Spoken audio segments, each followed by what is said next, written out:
কক্সবাজারের টেকনাফে কোস্টগার্ডের বিশেষ অভিযানে 10টি তাজা গ্রেনেড, 28 রাউন্ড তাজা গোলা উদ্ধার ও 2 কেজি গাঁজা জব্দ করেছে বাংলাদেশ কোস্টগার্ড।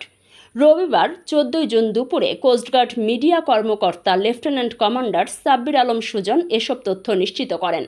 নাফ নদী ও বাংলাদেশের মায়ানমার সমুদ্র সীমান্ত এলাকায় যে কোনো ধরনের অবৈধ অনুপ্রবেশ, মাদক পাচার, মানব পাচার ও অস্ত্র চোরাচালান এবং সন্ত্রাসী গোষ্ঠীর অনুপ্রবেশ সহ তাদের সন্ত্রাসী কার্যক্রম রোধে বাংলাদেশ কোস্টগার্ড সর্বোচ্চ সতর্ক অবস্থানে রয়েছে।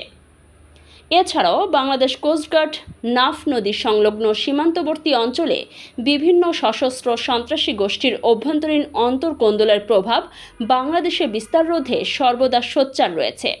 এরই ধারাবাহিকতায় গোপন তথ্যের ভিত্তিতে জানা যায়, টেকনাফ থানাধীন জাদিমুড়া নাফ নদী এলাকায় একদল সশস্ত্র সন্ত্রাসী গোষ্ঠী বিপুল পরিমাণ তাজা গোলা ও গ্রেনেড বাংলাদেশের সীমানা ব্যবহার করে পরিবহনের উদ্দেশ্যে মাটির নিচে মজুত করছে। প্রাপ্ত তথ্যের ভিত্তিতে গতকাল 13 জুন শনিবার রাত 10টায় কোস্টগার্ড স্টেশন টেকনাফ কর্তৃক একটি বিশেষ অভিযান পরিচালনা করা হয়। অভিযান চলাকালীন সময়ে উক্ত এলাকায় মাটির নিচে বিশেষভাবে লুকায়িত অবস্থায় মায়ানমার সামরিক বাহিনীতে ব্যবহৃত হয় এমন 2টি 36 mm হ্যান্ড গ্রেনেড, 8টি 40 mm ACDP গ্রেনেড ও 28 রাউন্ড 7.62 মিলিমিটার তাজা গোলা উদ্ধার এবং 2 কেজি গাঁজা জব্দ করা হয়। এ সময় অস্ত্র ও মাদক পাচারকারীরা আভিযানিক দলের উপস্থিতি টের পেয়ে পালিয়ে যাওয়ায় কাউকে আটক করা সম্ভব হয়নি। তবে বাংলাদেশের ভূখণ্ডে সক্রিয় সন্ত্রাসী গোষ্ঠীর সংশ্লিষ্ট সদস্যদের আটকের নিমিত্তে কোস্টগার্ডের গোয়েন্দা নজরদারি অব্যাহত রয়েছে। উদ্ধারকৃত বিস্ফোরকসমূহ অসাধু ব্যক্তিদের হাতে পড়লে অথবা অন্য কোনোভাবে বিস্ফোরিত হলে সাধারণ জনগণের জানমালের ব্যাপক ক্ষতি হতে পারত, যা কোস্টগার্ডের এ অভিযানের ফলে প্রতিরোধ করা সম্ভব হয়েছে।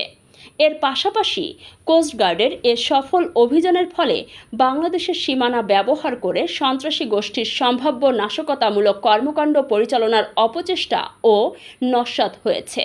উদ্ধারকৃত গ্রেনেড ও তাজা গোলা এবং জব্দকৃত গাঁজার পরবর্তী আইনানুগ ব্যবস্থা গ্রহণের কার্যক্রম প্রক্রিয়াধীন রয়েছে।